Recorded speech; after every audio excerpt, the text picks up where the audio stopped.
오늘 저는 사경의 넷째 날 성소에 들어갈 담력이라고 하는 제목으로 말씀을 대언하도록 하겠습니다. 제가 늦은 나이에 공부를 하러 가서 아이들이 같이 들어오지를 못하고 외국에 살고 있습니다. 작년 여름에 방학을 맞이해서 한국에 들어온 제 두 아들에게 연수원에 제가 사역하는 연수원 프로그램에 일주일간 좀 참석을 하면 좋겠다고 제안을 했습니다. 그래서 두 아들들이 시간을 내서 참석을 하게 되었습니다. 일주일 동안 진행되는 프로그램에 연수기간 일주일 중 어느 오후에 둘째 아들에게 전화를 걸었습니다. 그랬더니 아들이 연수원 내에 있는 제 사택에 들어가서 자고 있었습니다. 거기서 뭘 하느냐고 그랬더니 왜 너 방을 이 연수생들에게 배정된 숙소에 있지 않고 그 집에 가 있냐 그러니까 그냥 왔다고 그렇게 이야기를 했습니다. 시차가 바뀌어가지고 새벽부터 일어나서 밤늦게까지 프로그램이 돌아가니까 너무 피곤해서 잔다고 이야기를 했습니다. 아이들이 왔을 때 제 사택의 비밀번호를, 현관의 비밀번호를 알려주었습니다. 그날 밤늦게 일을 마치고 집에 들어갔더니 아들이 냉장고에서 먹을 꺼내 먹었고요. 그리고 기타를 치면서 불렀던 흔적도 있고, 그리고 뭔가 잠도 자고 아이가 시간을 지내다 갔던 흔적들이 남아 있었습니다. 한참 그 장면을, 상황을 물끄러미 바라보면서 이런 생각이 들었습니다. 그 아이가 다른 연수생은 절대로 들어오지 않는 그 사택에 왜 혼자 들어왔을까? 그리고 다른 사람들은 오지 않는 그 사택에 들어와서 마음 편하게 먹고 노래 부르고 자고 쉬고 가게 되었을까? 한번 생각을 하게 되었습니다. 여러분, 이유는 너무나 간단하지요. 그 아이가 제 아들이기 때문에 그랬습니다. 그 아이가 제 아들이고 그 집은 제가 살고 있는 사택이기 때문에, 아들이기 때문에 아빠가 사는 집을 제 집처럼 편하게 드나들 수 있었던 것입니다. 아들이기 때문에 아빠가 가진 것을 마음껏 자유롭게 사용할 수 있었습니다. 특권이지요. 우리는 성소 시대에 살고 있습니다. 이 성소라고 하는 것 자체가 많은 사람들에게 복음이기도 하고 부담이 되는 주제이기도 합니다. 먼저 히브리서 10장 19절에서 22절에 있는 말씀을 읽도록 하겠습니다. 그러므로 형제들아, 우리가 예수의 피를 힘입어 성소에 들어갈 담력을 얻었나니, 오늘 저희 설교 제목은 여기에서 나왔습니다. 성소에 들어갈 담력. 그 길은 우리를 위하여 휘장 가운데로 열어놓으신 새로운 살 길이요, 휘장은 곧 그의 육체니라. 또 하나님의 집 다스리는 큰 제사장이 계심에 우리가 마음의 뿌림을 받아 악한 양심으로부터 벗어나고 몸은 맑은 물로 씻음을 받았으니 참 마음과 온전한 믿음으로 하나님께 나아가자. 여기 본문에는 성소에 들어갈 담력을 얻었다라고 기록하고 있습니다. 저는 이번 한 주간 대학교의 성도님들과 히브리서에 있는 말씀을 좀 살펴보고 있는데요. 히브리서 7장부터 길게 히브리서 10장 18절까지 두 제사장의, 대제사장의 사역을 비교합니다. 옛 언약 아래에 있던 인간 대제사장의 사역과 그것이 한계가 있어서 새 언약 하에서 진행되는 그리스도의 대제사장 직분으로 탁월하게 바뀐 그 직분을 비교하면서 히브리서 10장 18절까지 이어져 옵니다. 그러면서 주어진 결론이 이 말씀입니다. 그러므로 형제들아, 우리가 예수의 피를 힘입어 성소에 들어갈 담력을 얻었다. 여기 담력이라고 하는 단어는 당당함, 혹은 용기, 혹은 확신, 당참, 이런 뜻입니다. 우리가 어떻게 성소에 들어갈 수 있는 담력을 얻을 수 있을까? 여기 성소에 들어가는다라고 하는 표현은 이 본문에 있는 말씀으로 다르게 표현하면 히브리서 10장 22절에 하나님께 나아가는 것으로 표현하고 있습니다. 그래서 성소에 들어간다, 하나님 앞에 나아간다, 같은 표현입니다. 이 시간 저는 이 본문을 통해서 또 히브리서 17장부터 10장 18절에 있는 말씀을 통해서 우리가 담대하게 성소에 들어갈 수 있는 이유, 하나님 앞에 나아갈 수 있는 이유와 나아가야 할 자세에 대해서 좀 살펴보도록 하겠습니다. 먼저 우리가 성소에 들어갈 담력을 얻을 수 있는 것은 예수님의 피가 있기 때문에 가능하다고 본문은 말하고 있습니다. 히브리서에 피라고 하는 단어는 아주 자주 나옵니다. 여기 히브리서 10장 19절에 보면 우리가 예수의 피를 힘입어 성소에 들어갈 담력을 얻었다라고 본문은 기록하고 있습니다. 예수님께서 갈바리에서 피를 흘리심으로 우리로 하여금 우리가 하늘 성소, 특별히 하나님 아버지가 계신 곳으로 들어갈 수 있는 자격을 부여받았다라고 말씀합니다. 여러분, 세상에는 많은 유형의 혹은 무형의 문들이 있습니다.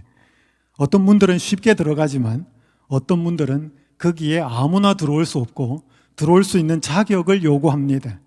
그래서 그 문을 통과할 수 있는지 자격을 심사하는 경우가 많습니다. 대학이 그렇죠? 회사가 그렇습니다. 내가 그 회사 들어가서 일하고 싶다고 해서 아무나 받아주지 않습니다. 내가 그 회사에 와서 일할 수 있는 자격과 능력이 되는지를 조사를 하지요. 그래서 어떤 문을 통과하고 어떤 장소로 당당하게 들어가기 위해서 자격을 요구하는 것이 많기 때문에 그 자격을 갖추기 위해서 많은 사람이 애를 쓰고 그러다 보니까 피곤하고 힘든 세상이 되었습니다. 그런데 우리가 하나님 앞에 나아가는 조건, 하늘 성소로 나아가는 조건은 우리에게 자격을 갖추라고 말하지 않고 하나님께서, 예수님께서 자격을 갖추어 놓으셨다라고 말씀을 하고 있습니다. 여러분, 히브리서에 자주 등장하는 단어가 단번에라고 하는 단어입니다. 히브리서 7장 27절에 보면 이는 그가 단번에 자기를 들여 이루셨다. 히브리서 9장 12절에 보면 오직 자기의 피로 영원한 속죄를 이루사 단번에 성소에 들어가셨다. 예수님도 자신의 희생으로 인하여서 성소에 들어가셨거든요. 이 성소는 하나님 아버지 앞입니다. 하나님 보좌 우편에 앉으셔서 그분은 그분의 사역을 새롭게 시작하고 계시죠. 여기 히브리서 9장 26절에 보면 자기를 단번에 제물로 드려, 그렇게 표현하고 있습니다. 히브리서 9장 28절 그리스도 많은 사람의 죄를 담당하시려고 단번에 들이신 바 되셨고, 히브리서 10장 10절 이 뜻을 따라 예수 그리스도의 몸을 단번에 들이심으로 말미암아 우리가 거룩함을 얻었노라. 여기에 단번에라는 표현이 계속 등장하는데 유일무이하게도 돌이킬 수 없으며 반복할 필요도 없는 갈바리의 십자가의 상황을 설명하고 있습니다. 이것이 이루어졌기 때문에 오늘 우리는 하나님 앞에 나갈 수 있는 담력을 얻게 되었다라고 히브리서 저자 사도 바울은 이야기하고 있습니다. 그분의 피에, 그분의 희생 공로에 특별한 가치와 특권이 주어져 있음을 설명하고 있습니다. 여기 사진에 보시는 한 이 어른이 제임스 해리슨이라고 하는 호주 사람인데요. 특별한 사람입니다.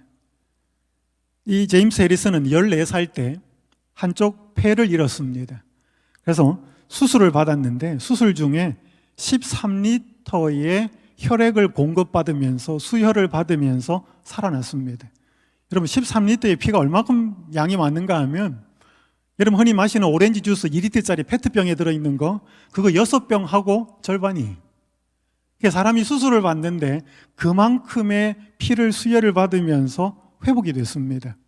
그래서 이 제임스 해리슨이라고 하는 청년은 자기가 그런 피를 공급을 받아서 살아났기 때문에 내가 사는 날 동안에는 받은 은혜를 갚으며 살겠다라고 헌혈을 하며 살기로 결심을 합니다. 그래서 18살에 이제 건강이 어느 정도 회복된 다음에 18살에 처음으로 병원에 가서 헌혈을 하는데 의사로부터 그날 엄청난 사실을 듣게 됩니다. 그것은 자기의 피에, 저는 이게 무슨 그건지 잘 모릅니다. RH병이라고 하는, 보통 산모가 아기를 낳으면 우리가 보통 말하는 ABO식 혈액형은 다를 수 있지만 RH는 플러스든지 마이너스든지 산모와 아기가 같다는 것입니다. 근데 만약에 산모와 아기가 RH 혈액형이 다를 경우에는 산모의 피가 아기를 공격하는 굉장히 특별한 병이랍니다. 그 병이 있는데 그 병을 차단하는 항체가 이 제임스 해리슨의 이 청년의 피에 들어있다는 것이었습니다. 그래서 그는 그때부터 18살 때부터 무려 81세가 될 때까지 거의 매주 한 번을 헌혈을 합니다. 그래서 이 장면은 2018년 5월에 그가 마지막으로 헌혈을 하는 장면이에요. 자신의 피로 인해서 피에서 추출해낸 그러한 성분으로 백신을 만들어서 그 백신이 그 당시 2018년 그 당시까지 아기들을 얼마나 살렸는가 하면 무려 250만 명의 아기를 살려냅니다. 그러니까 이 한 사람의 피에서 나온 특별한 어떤 물질이 그 RH병, 산모와 아기의 RH 혈액형이 달라서 엄마의 피가 아기를 공격해서 사망케 하는 그 병으로부터 치료를 하는데 이 한 사람의 피가 그렇게 많이 쓰여서 그 당시까지 250만 명의 아기가 살아났다고 그렇게 하고 있습니다. 여기 사진에 보는 이 아기들과 엄마들은 이 모든 아기들이 이 제임스 해리슨의 혈액형에서 나온 그 성분으로 만든 백신으로 살아난 아기들이었습니다. 그러니까 이 사람은 무수한 전 세계에 흩어져 있는 엄마들 그리고 아기들로부터 사랑과 감사와 고마움을 받은 그런 사람이었습니다. 자기가 14살 때 그 피를 13리터를 수혈을 받으면서 살아나서 그것이 감사해서 나도 헌혈을 하며 살겠다고 해서 18살에 찾아간 그 상황 속에서 자기의 피에 그렇게 특별한 뭔가 있다는 것을 알고 81세가 되던 때까지 무려 1000몇백 번의 그 헌혈을 하면서 수많은 사람들에게 도움을 줍니다. 한 사람의 피에도 이렇게 특별하게 생명을 주는 요소가 있을 수 있다는 것이지요. 하지만 그렇게 살려낸 아기도 영원하게 살 수는 없었습니다. 그러나 예수 그리스도의 피는 특별한 피로 영원하게 사람들을 살리고 회복할 수 있는 보혈이라고 말씀을 하고 있습니다. 바로 우리는 그 피로 인하여서 그 피의 공로로 인하여서 성소로 들어갈 담력을 얻었고 하나님 앞에 담대하게 나갈 수 있게 되었습니다. 여기 시대의 소망 49페이지는 이렇게 기록합니다. 하나님께서는 그분이 인간으로서 누구나 당하는 인생의 위험을 겪고 또한 인간으로서 누구나 싸워야 할 싸움을 실패와 영원한 손실의 위험을 무릅쓰고 싸우는 것을 허락하셨대요. 그래서 여러분, 하나님께서 예수님을 이 땅에 보내시면서 그분이 고난받고 시험받고 십자가를 질 것인데 무슨 어떤 위기와 어려움을 감내를 하셨는가 하면 그분이 실패할 수도 있대. 그리고 그분이 영원한 손실의 위험을 무릅쓸 수 있다. 즉 이게 무슨 말인가 하면요, 여러분, 예수님이 영혼을 잃어버릴 수 있었다는 것입니다. 하나님이 되셔서 하나님이신 그분이 인간이 되어서 인간을 구원하게 오셔서 시험받고 고난받고 만약에 사탄의 유혹에 넘어가면 그분이 다시금 하나님으로 돌이킬 수 없는 영혼을 지불하는 손실을 감내하고 오셨다는 것입니다. 그만한 대가를 지불하고 오셨다는 것이죠. 여러분, 무엇이 그분으로 하여금 이런 선택을 하게 했을까요?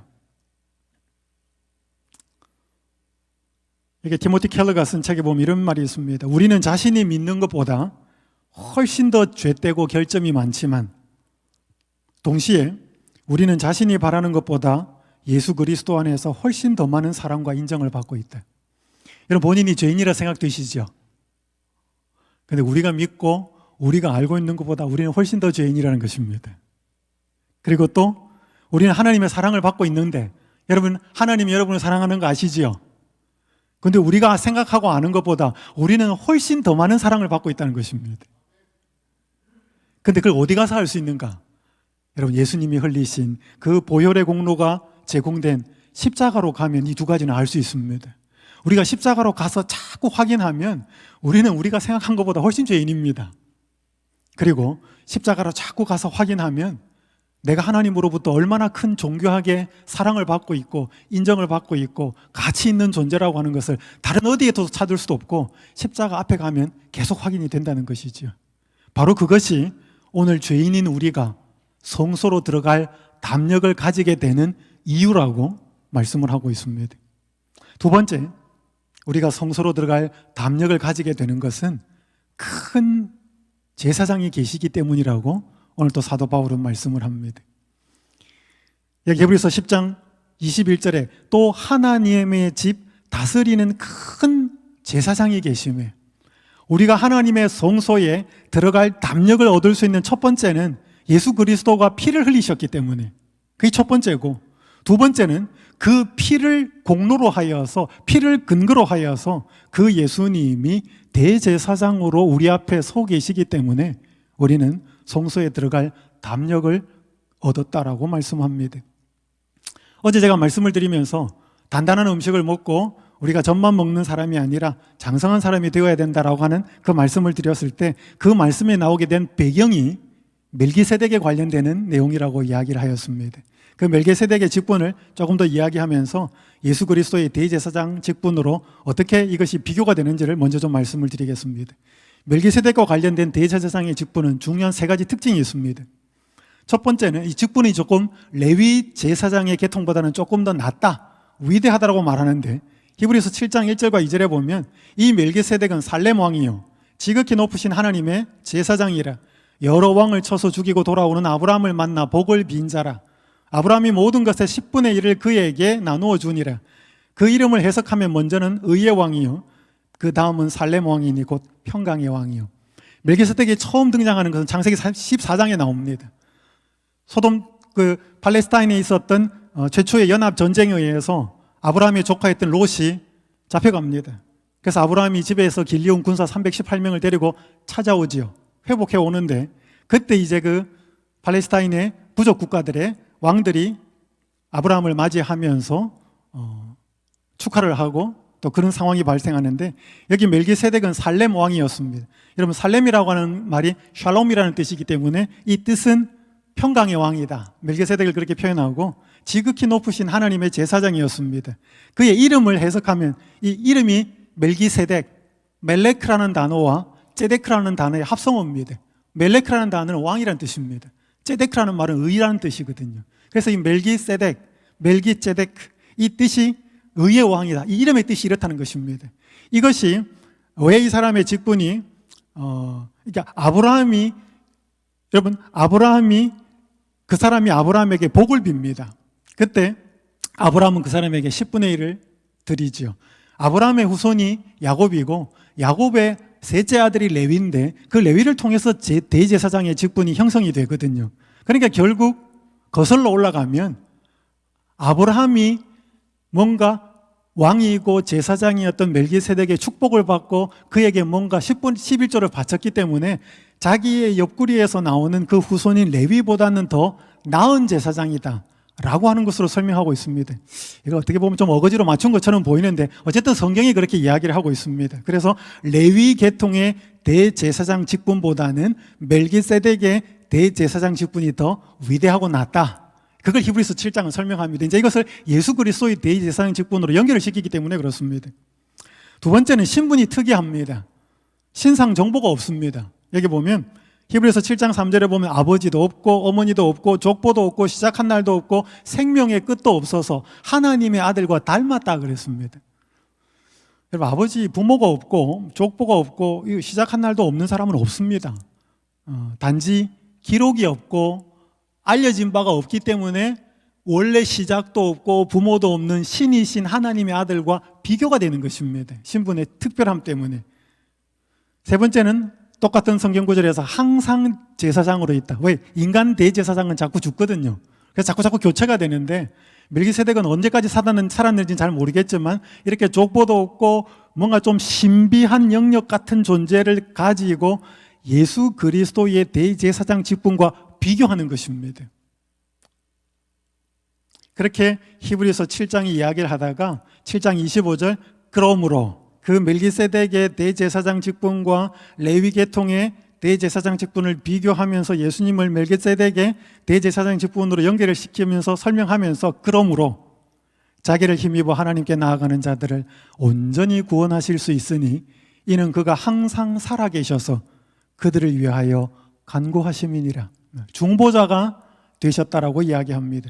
이 분이 하나님 앞에 계시기 때문에 우리를 옹호하고 변호해주고 기도해 주시는 이분이 계시기 때문에 우리가 성소에 들어갈 담력을 얻었다라고 사도 바울은 말하고 있습니다. 여기 원고 있는 말씀 좀 읽겠습니다. 여러분, 특별히 우리가 기도, 예배, 찬양, 이것이 어떻게 하나님 앞에 올라갈 수 있는지 한번 잘 생각해 보십시오. 예배와 기도와 찬양, 회개하는 사람의 죄의 자복 등은 참된 신자에게서 향연처럼 하늘 성소로 올라가지만 그것들은 타락한 인간의 입술에서 나왔기 때문에 매우 불결하여 보혈로 정결하게 되지 않으면 하나님께 아무런 가치가 없다. 하나님 우편에 계신 중보자가 자신의 의로 그것들을 정결케 하여 드리지 않는다면 하나님이 간합하실 수 없다. 그분은 하나님 앞에서 자신의 공로를 담은 향로를 가지고 계신다. 그 속에는 이 땅에 부패한 것은 하나도 없다. 그분은 향로에 신자들의 기도와 찬양과 죄의 자복을 모아 그 위에 자신의 흠없는 의를 첨부하신대.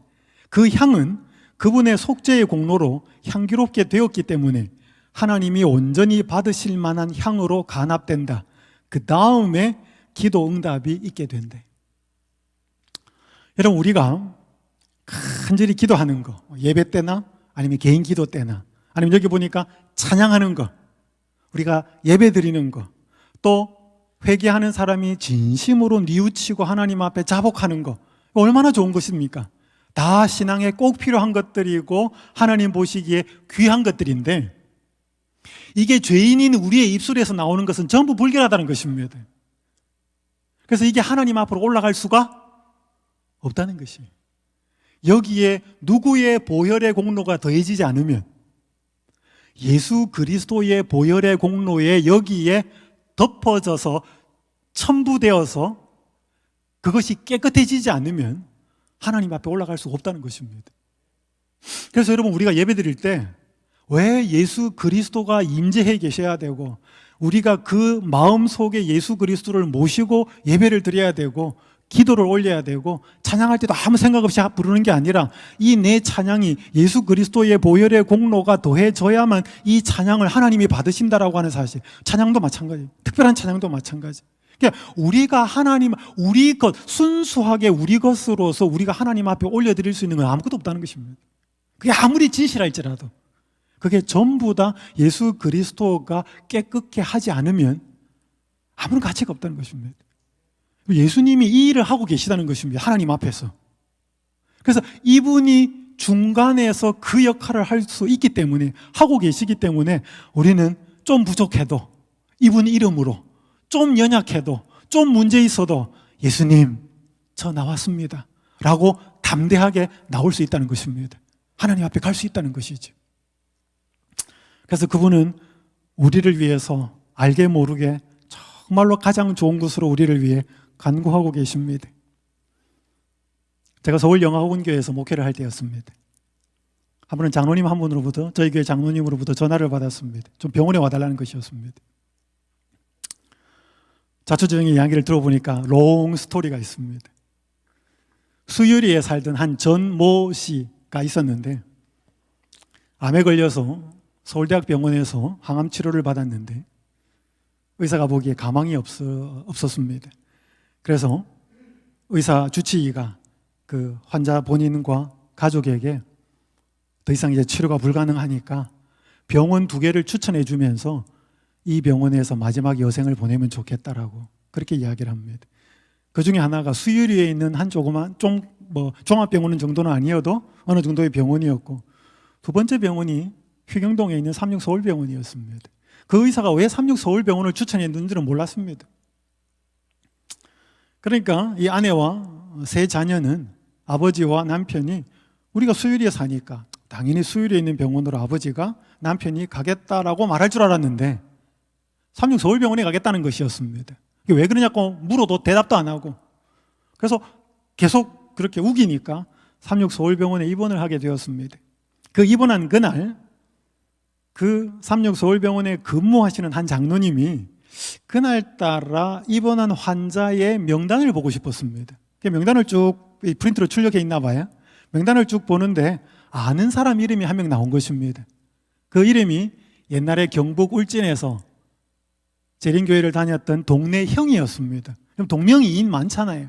그럼 지나갈 수 있는데 그 이름을 확인하고 병실 호수를 확인하고 그 병실을 찾아갑니다. 갔더니 전 누구, 이 사람 환자였습니다.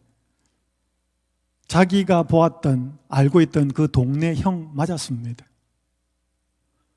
그래서 2차 저차에서 병원에 입원을 했다 그랬습니다.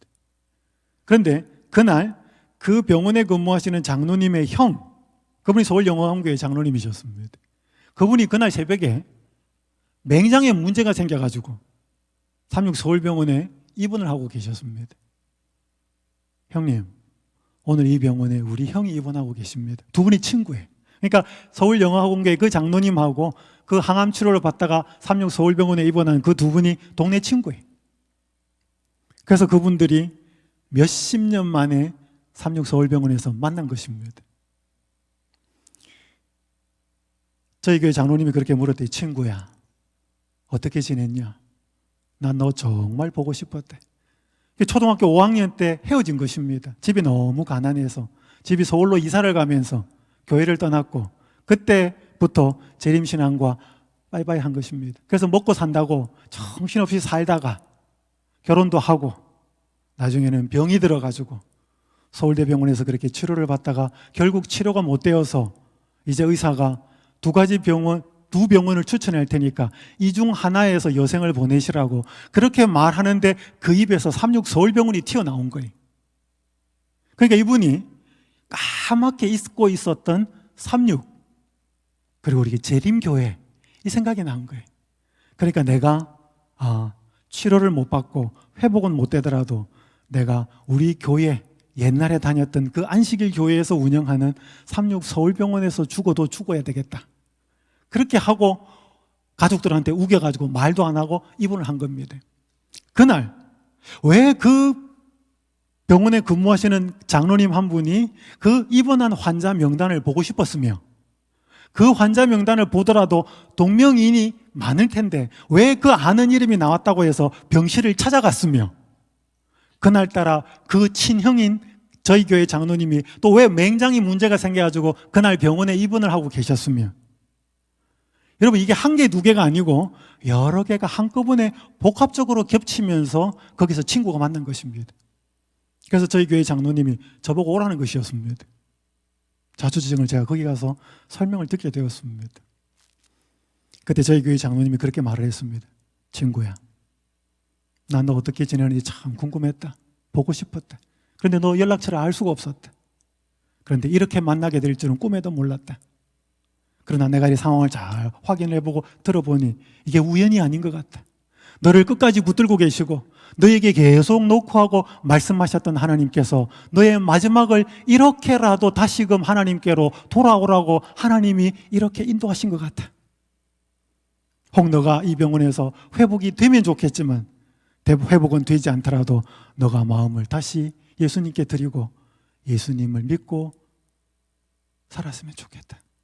그래서 그분이 36 서울병원에서 침례를 받고 결국엔 회복은 되지 못하셨지만 돌아가셨습니다. 여러분 그 모든 과정을 이렇게 들어보면 그건 우연이 아니에요. 여기 이런 말씀이 있습니다. 시대의 소망 172페이지.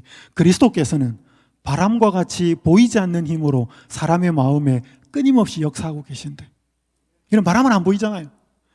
예수님께서는 바람과 같이 보이지 않는 힘으로 사람의 마음에 끊임없이 역사하고 계신다. 여러분 이게 지금 중보자가 하고 계시는 일입니다. 이 사람에게 무슨 기도가 필요하고 어떤 사역이 필요하고 어떻게 인도를 하면 조금 더 예수님하고 가깝게 연결이 될 수 있을까? 여러분 예수님은 그것만 생각하시는 분이거든요. 자기 피의 공로를 힘입어서 그분이 하나님 앞에 늘 우리를 위하여 기도하고 간구하고 계시기 때문에 우리는 이분 때문에 하나님 아버지 앞에 담대하게 나갈 수 있는 용기가 있다 라고 말씀하는 것입니다. 또 계속 바울은 이어서 말합니다. 지금 우리가 하는 말의 요점은 이러한 대제사장이 우리에게 있다는 것이라. 그런데 그분이 우리를 위하여서 간구하고 기도하고 중보하는 것 하고 있는데 또 뭐 하고 있느냐?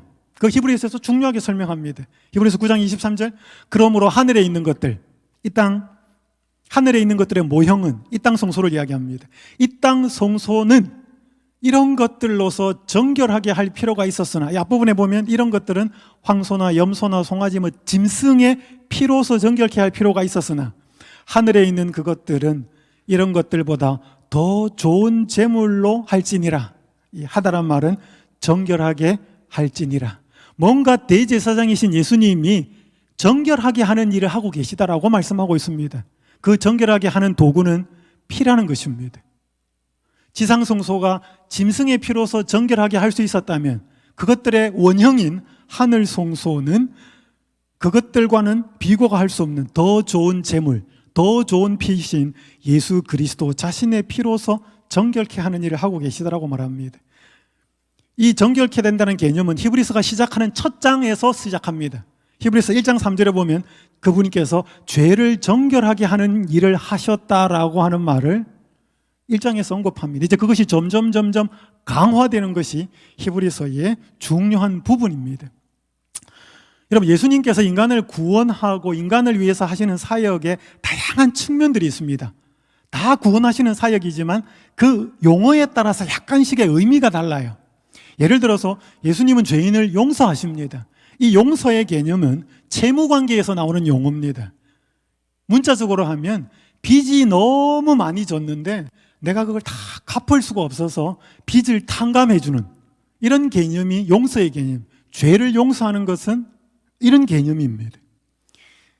그 다음에 하나님께서 인간을 구원하는 어떤 사역의 측면에서의 구원이라고 하는 용어가 있습니다. 여러분, 구원은 119 구조대를 생각하시면 됩니다. 언제 119 구조대가 출동을 하느냐?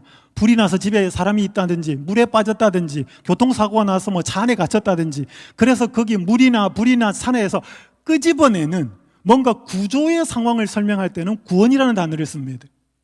그 다음에 구속이라고 하는 단어는 이 시장 개념이에요. 무슨 전당포에 물건을 맡겼다가 찾아온다든지, 누가 유괴가 됐는데 몸값을 지불하고 되찾아온다든지, 그런 개념으로서의 그리스도의 사역은 구속의 개념입니다. 그런데 히브리서가 설명하고 있는 그리스도의 사역의 중요한 하나의 측면은 정결이라고 하는 측면으로 설명하고 있습니다. 이거는 오염되어서 더러워져서 그것으로부터 깨끗하게 되는 어떤 측면을 설명하고 있는데 히브리서는 그걸 설명하고 있습니다. 그러면 어떻게 이 정결을 위한 오염이 진행이 되었는가? 그것도 하늘 성소에. 오늘 이 부분을 좀 살펴보겠습니다. 여기 대쟁투에 있는 말씀을 좀 읽겠습니다. 왜냐하면 히브리서는 정결케 되는 일이 꼭 필요하고 정결하게 하는 일은 피로서 되는데 그분이 그 일을 대제사장이신 그리스도가 하는데 구체적으로 어떻게 하는지는 히브리서가 나와 있지 않아요. 우리는 증언의 말씀을 좀 도움을 받을 필요가 있습니다. 구약시대의 백성의 죄가 믿음으로 말미암아 속죄 제물로 옮겨지고 그 제물의 피를 통하여 죄가 상징적으로 다시 성소로 옮겨졌던 것처럼 새 언약에서는 회개한 자의 죄가 믿음으로 말미암아 그리스도에게 옮겨지고 그리스도께서는 그것을 실제적인 하늘 성소로 옮기셨다. 그러니까 여러분, 이 땅에 모세의 성소 혹은 솔로몬의 성전, 거기에는 죄인이 죄를 지으면 희생제물을 가져가서 안수하고 잡아가지고 성소에 피 뿌리고 하는 것을 통해서 죄가 이동이 되었다는 것입니다. 죄인에게서 희생제물의 피를 성소에 뿌리면서 성소에, 그것이 이 땅에서의 상황이고 모형인데 이것을 그리스도에게 적용시키면 죄인인 우리가 예수님께 죄를 자복하면 우리의 죄는 그리스도에게 가고 그리스도가 하늘 성소에 가 계시기 때문에 죄가 하늘 성소로 옮겨갔다는 것입니다. 그러니까 하늘이 어떻게 더러워지겠는가? 죄가 거기 가 있다는 것입니다. 다른 말로 하면 죄의 기록들이. 그런데 마치 모형적 지상 성소가 그것을 더럽혀왔던 죄를 도말함으로 정결하게 되었던 것처럼 하늘 성소의 실제적인 정결도 거기에 기록된 죄를 도말하거나 제거해 버림으로써 이루어진다. 그러나 이 일이 이루어지려면 누가 죄를 회개하고 그리스도를 믿는 믿음으로 속죄의 혜택들을 받을 자격이 있느냐 하는 것을 결정하기 위하여 기록책을 조사하는 일이 있어야 한다. 그러므로 성소의 정결에는 조사하는 일, 곧 심판하는 일이 포함되어 있다. 여기서 이제 우리가 흔히 알고 있는 조사심판이라는 개념이 나옵니다. 우리 재림신자들은 굉장히 이 용어 별로 안 좋아합니다. 조사심판. 그래서 유명한 목사님도 유명한 의사도 우리 한국뿐 아니라 미국과 다른 나라의 여러 예들을 보면 이게 불편해가지고 여기에 반론을 제기하고 교회를 떠난 분들도 많습니다. 여러분, 근데 좀 잘 이해하셔야 될 게 예수님은 조사를 합니까? 한 가지 질문을 드릴게요. 예수님은 조사를 합니까? 조사하셔요. 뭘 조사하실까요? 여러분, 예수님은 전지하신 분이죠. 다 하시는 분입니다. 여러분, 예수님은 우리의 죄를 조사해야 할까요? 여러분, 검찰이나 경찰은 범인을 찾아내고 확인을 하기 위해서 조사를 해야 되지만 예수님은 다 아시기 때문에 그분은 조사 안 하셔도 돼요. 그러니까 여러분, 그분이 조사하는 것은 죄가 아닙니다. 그 오해하시지 않으셨으면 좋겠습니다. 저는 공대를 다녔다고 말씀을 좀 드렸습니다. 제가 대학을 다닐 때 저희 과에는 아주 특이한 교수님 두 분이 계셨습니다. 제가 치는 시험은 다 이제 공학 문제를 푸는 시험입니다. 보통 뭐 4문제, 5문제, 1시간 이렇게 나오면 풀어야 됩니다. 그걸 푸는데 한 교수님은 이 답이 맞아요. 그럼 답이 맞으면 쭉 보다 답이 맞으면 동그라미를 딱 치고 이제 한 문제가 10점 만점이면 10점 이렇게 딱 적어 놓고 처음부터 그 문제를 다시 봐요. 학생이 적은 답을. 여기서 조금 식을 잘못 전개시켜가지고 뭐가 조금 오류가 있는지를 찾아가지고 1점이나 2점을 깎으려고 다시 보는 교수님이 계셨어요. 학생들이 굉장히 싫어했습니다. 근데 다른 전공 교수님은 또 한 분은 어떤 분이냐 하면 굉장히 자비로운 분이에요. 한 학생이 이렇게 시험지에서 틀려서 아예 뭐 말도 안 되게 써가지고 틀려서 빵점이. 그렇게 0점을 해놓고 처음부터 끝까지 다시 보는 거예요. 혹시 뭐라도 하나 써가지고 1점이나 2점이라도 좀 주려고 찾는 분이 계셨어요. 여러분, 우리가 믿는 예수님은 전자일까요? 후자일까요? 여러분, 예수님이 찾으면 찾으려고 조사를 하는 게 뭘 찾으실 것 같아요? 그러니까 많은 사람들이 자꾸 죄를 찾는다고 생각해요. 여러분, 예수님은 죄를 찾지 않습니다. 예수님은 뭘 찾아요? 예수님이 조사하고 찾고 계시는 것은 우리의 죄가 아니라 우리의 믿음이에요. 여러분, 우리가 죄인이라는 것은 우리도 알고 예수님도 알고 사탄도 알아요. 우리가 죄인인 걸 모르는 사람은 아무도 없습니다. 모르는 존재는 아무도 없어요. 그 죄에서 우리가 구원받을 수 있는 비결과 방법은 예수 그리스도가 내 죄를 위해서 돌아가셨고 나는 그 공로를 믿는다고 하는 완전한 믿음이 거기에 대한 해답인데 그 믿음이 있는지 없는지를 잘 확인이 안 되거든요. 여러분, 그래서 예수님이 우리를 조사하고 찾고 있는 것은 죄를 들추고 죄를 찾아내는 게 아니고 저 사람이 이 죄에서 구원을 받을 수 있는지 없는지 믿음을 갖고 있는지를 조사하고 찾고 계십니다. 여러분, 이건 완전히 달라요. 내 죄를 들추어서 찾고 계신다 그러면 굉장히 부담스럽습니다. 근데 그 죄에서 우리를 살리고 구원하기 위해서 무슨 믿음의 건덕지가 있는지를 찾고 계시는 사실을 알면은 여러분, 우리는 굉장히 마음이 편해집니다. 여러분, 여기 잘 보셔요. 실물금 186페이지. 비록 한번 읽어보겠습니다. 함께 시작.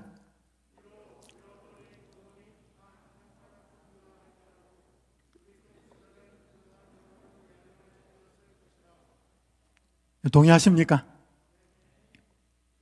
여러분, 만약에 하와가 선악과를 먹고 남편한테 갖고 왔는데 남편이 안 먹었으면 이 지구상에는 딱 한 사람만 죽었을 것입니다. 그 사람이 하와였을 것입니다. 왜냐하면 아담이 안 먹었으면 인류 전체에는 문제가 안 생기거든요. 하나님은 다른 여자를 또 만들어 주었을 것이기 때문에. 왜냐하면 갈비뼈 많았잖아요. 여러분, 부조선지에 그런 말이 있어요. 아담에게 새로운 반려자를 만들어 주었을 것이다. 근데 아담이 먹었기 때문에 문제가 생겼거든요. 그래서 아담이 먹지 않고 하와 한 사람이 이 지구상에서 유일하게 죄로 인해서 죽게 되었더라면 예수님은 그 죽게 된 한 사람 하와를 위해서 뭐 하셨을 것 같아요? 이 말씀이 설명하고 있잖아요. 그 한 사람을 위해서 뭐 하셨을 것이다? 십자가에 달려 돌아가셨을 것이다. 그래서 여러분, 예수님의 구원은 70억, 80억 엄청난 숫자가 많기 때문에 내 이 사람들을 다 구원하기 위해서 십자가에 죽어야지 그게 아니고 한 사람이어도 십자가에 달려 돌아가셨을 거라는 것입니다. 그래서 여러분, 우리의 가치는 전부 다 예수님과는 1대1이에요. 자, 요거 기억하시고요. 요 밑에 있는 구절도 한번 읽겠습니다. 비록, 함께 읽겠습니다. 시작. 비록 온 인류가 하나님 앞에서 심판을 받을지라도 하나님께서는 각 개인의 사건을 조사하시기를 마치 세상에 그 한 사람밖에 없는 것처럼 세밀히 하실 것이다. 여러분, 이 지구상에 단 한 사람만 있어 죽게 되어도 그 사람을 위해서 십자가에 달려 돌아가셨을 것이고, 이 세상에 수많은 사람이 있지만 조사 심판하는 그 조사는 뭉뚱그려서 하는 게 아니고 이 지구상에 딱 꼭 한 사람 있는 것만처럼 철두철미하게 조사할 것이라는 것입니다. 여러분, 이거 어떻게 읽으면 굉장히 두려운 말입니다. 근데 이것을 아까 말한 것처럼 이게 죄를 들추어서 찾아내는 게 아니고 이렇게 철두철미하게 뭐를 찾아내겠다는 거죠? 믿음을 찾아내겠다는 것입니다. 예수 그리스도를 믿는 믿음이 있는지를 이렇게 찾아내시겠다는 것이죠. 이것은 예수님이 인간을 멸망시키려고 하는 것이 아니고 구원하시려고 의도하고 굉장히 작정하시고 모든 것을 올인하고 있다는 사실을 보여주는 표현입니다.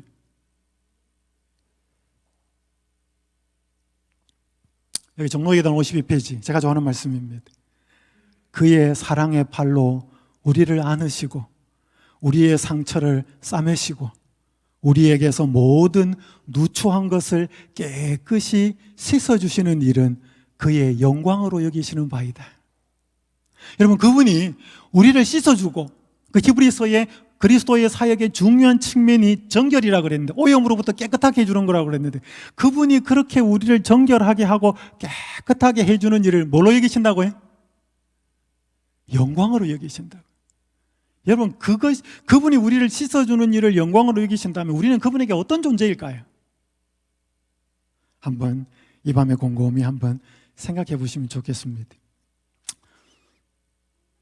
자, 그래서 오늘 우리가 성소로 나갈 담력을 얻을 수 있는 두 가지 이유를 이 사도 바울은 설명하는데, 첫 번째는 예수 그리스도의 피를 힘입어, 두 번째는 우리를 위하여 간구하고 우리의 믿음을 찾아서 우리를 구원하기 위해서, 정결하게 하기 위해서 그렇게 하는 걸 영광으로 여기시는 이 큰 대제사장이 계시기 때문에 우리는 좀 담대할 필요 있겠다. 담대하다는 말을 조금 속된 말로 표현하면 좀 뻔뻔할 필요 있겠다. 좀 무너지고 넘어져도 이분이 나 기다리고 있고, 이분이 나를 위해서 기도하고 있고, 이분이 나를 위해서 중보하고 계시기 때문에 이분 때문에 하나님 아버지 앞에 좀 담대하게 나갈 필요가 있겠다. 그렇게 말하면서 이제는 그렇게 하나님의 성소에 나아갈 때 믿음으로, 인식으로는 그렇게 해야 되지만 자세는 어떤 자세를 가져야 될지를 설명하고 있습니다. 그 용어가 참 마음과 온전한 믿음이라는 것입니다. 여기 히브리서 10장 22절은 참 마음과 온전한 믿음으로 하나님께 나가자. 여기 참 마음이라는 말은 전심으로 100%인 마음으로, 여기 온전한 믿음이라는 것은 믿음의 온전한 확신으로 라고 하는 뜻이 원어예요. 어쨌든 비슷한 말입니다. 여기 사서 3경 중에 하나인 대학에 이런 글이 있습니다. 그곳에 마음이 있지 아니하면 보아도 보이지 아니하며 들어도 들리지 아니하며 먹어도 맛을 알지 못한다. 여러분, 세상에 아무렇게나 해가지고 되는 일 하나도 없습니다. 공부하는 일, 일하는 일, 심지어 연애하는 일, 거기에다가 온 마음을 두지 않으면 제대로 되는 거 하나도 없어요. 여러분 봐봐요. 온 마음, 전심으로 하지 않으면서 제대로 되는 일이 있는지 한번 보셔요. 공부 잘하려고 그래도 전심으로 해야 되고, 연애 잘하려고 그래도 전심으로 해야 되고, 돈을 벌려고 해도 전심으로 해야 됩니다. 그러나 그 모든 일에 우리가 그렇게 할 만한 가치가 있는지는 확인해야 되죠. 그런데 우리가 하나님 앞으로 나아갈 때는 진짜 전심이어야 합니다. 참 마음이어야 한다는 거죠. 아까 말한 것처럼 예수님께서 우리의 죄를 찾고 계신 게 아니고 우리에게 믿음을 보겠느냐, 믿음을 찾고 계시기 때문에 우리가 그분 앞에 나갈 때는 믿음으로 나가야 돼.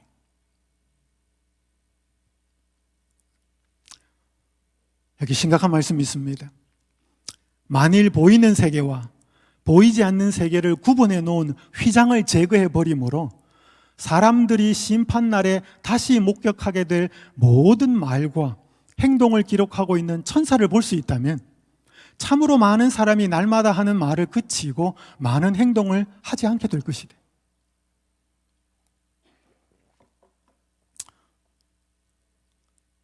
옛날 몇 달 전에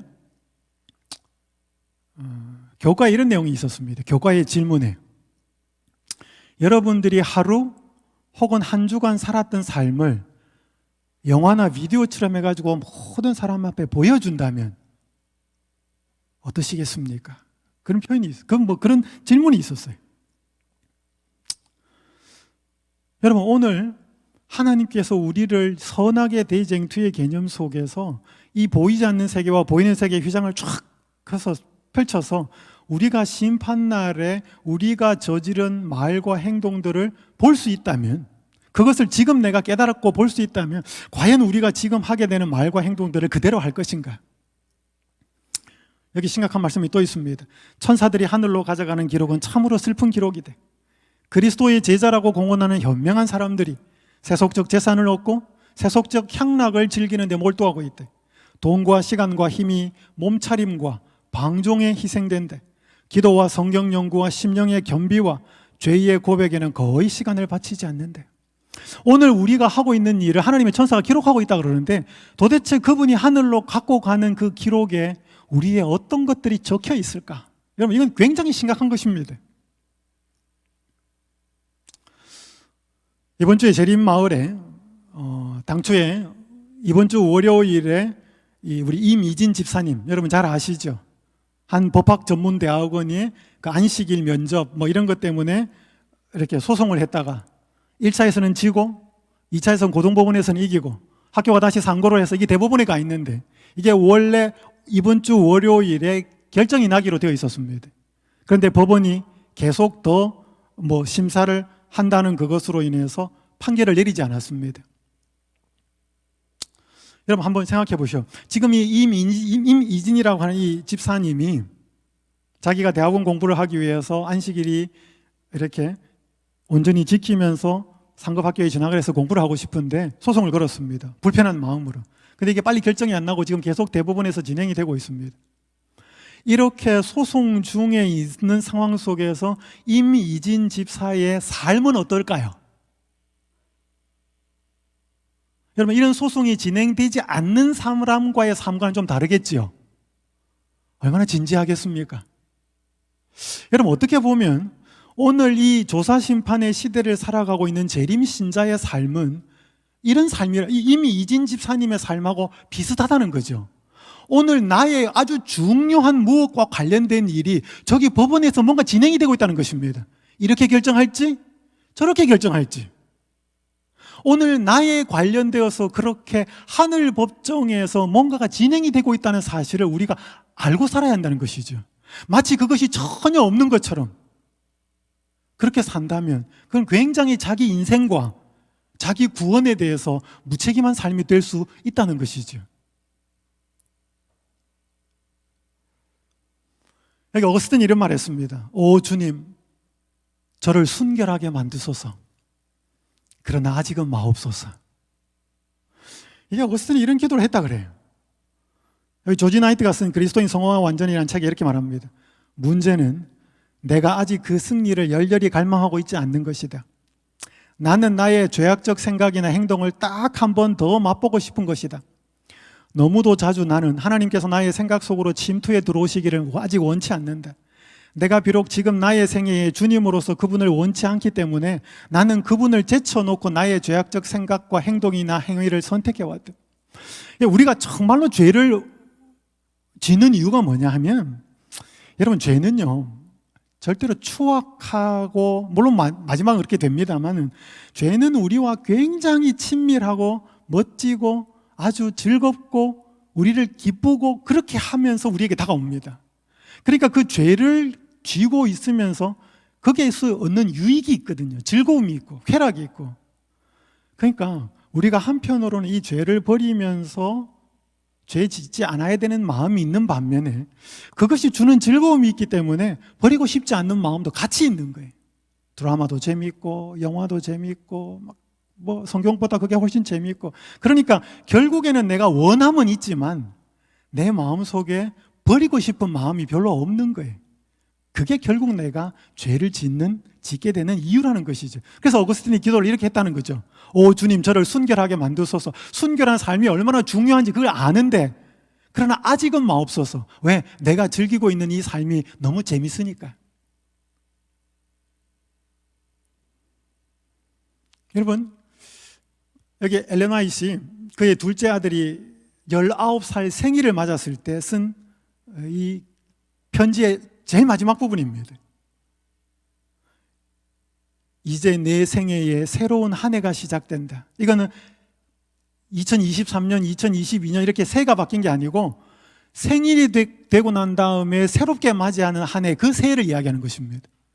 이제 내 생애에 새로운 한 해가 시작된다. 기록하는 천사의 책에서 새로운 책장이 열린다.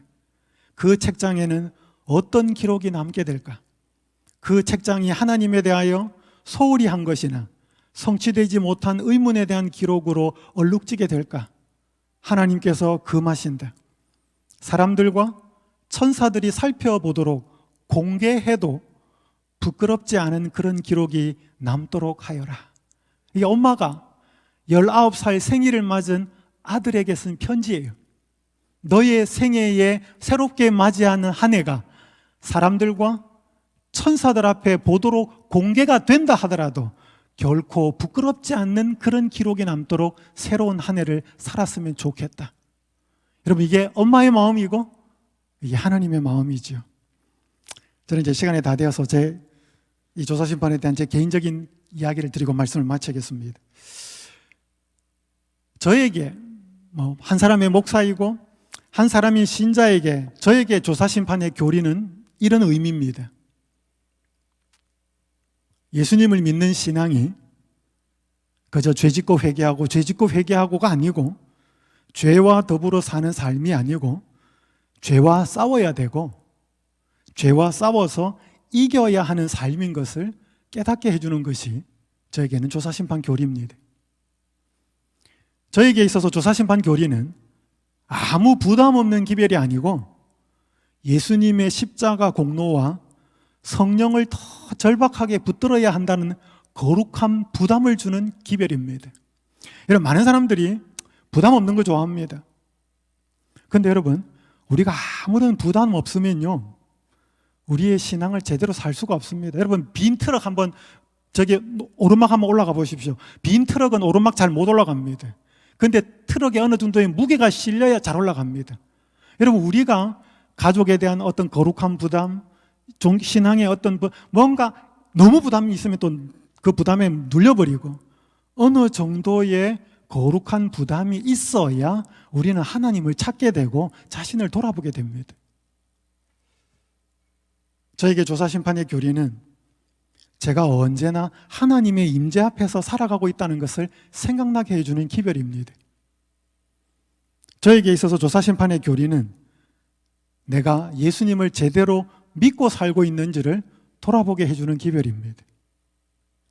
저에게 조사심판 교리는 나의 현재 위치가 어디에 있는지, 내가 무엇을 하고 살아야 하는지를 알게 해줍니다. 여러분, 이사야 6장에 보면 이사야가 우시야 왕이 죽은 해에 하늘에 있는 보좌에 높이 들린 보좌를 보여주면서 여러 가지 나오면서 자기의 사명을 깨닫게 됩니다. 결국 예수 그리스도를 제대로 발견하는 사람은 어떻게 살아야 되는지도 깨닫게 되는 것이지요. 그럼 아까 제가 말씀드린 것처럼 저에게 있어서 조사심판 교리의 제일 중요한 핵심은 무엇보다도 예수님께서 나를 반드시 구원하시겠다는 그분의 강력한 의지가 살아있음을 보여주는 교리입니다. 내가 너를 반드시 구원해야 되겠다. 내가 너를 위하여 십자가를 졌고, 내가 너를 위하여 이렇게 중보하고 기도하고 있고, 그런 너인데 내가 너를 어떻게 놓겠느냐 라고 강력하게 그분께서 말씀하시는 교리가 저에게는 조사심판 교리입니다. 그래서 어떤 분들은 이것이 성경적으로 맞네 안 맞네라고 말하지만, 여러분, 우리가 내 생각과 다르고 내 판단과 다르다고 해서 버릴 것이 아니고 그것이 정말로 성경적이고 하나님의 방법으로서 구원을 위해서 필요한 것인지를 확인을 해봐야 됩니다.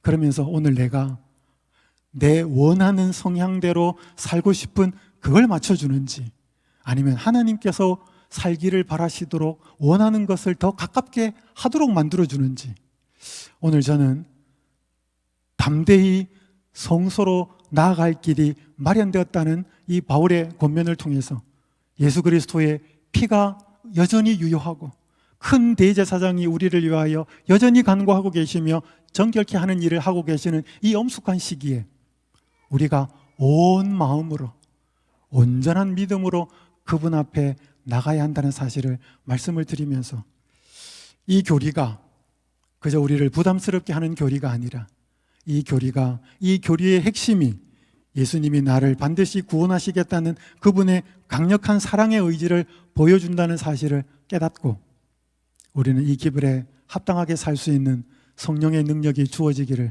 또 그것을 간구하며 살아가기를 간절히 바라면서 말씀을 마치겠습니다.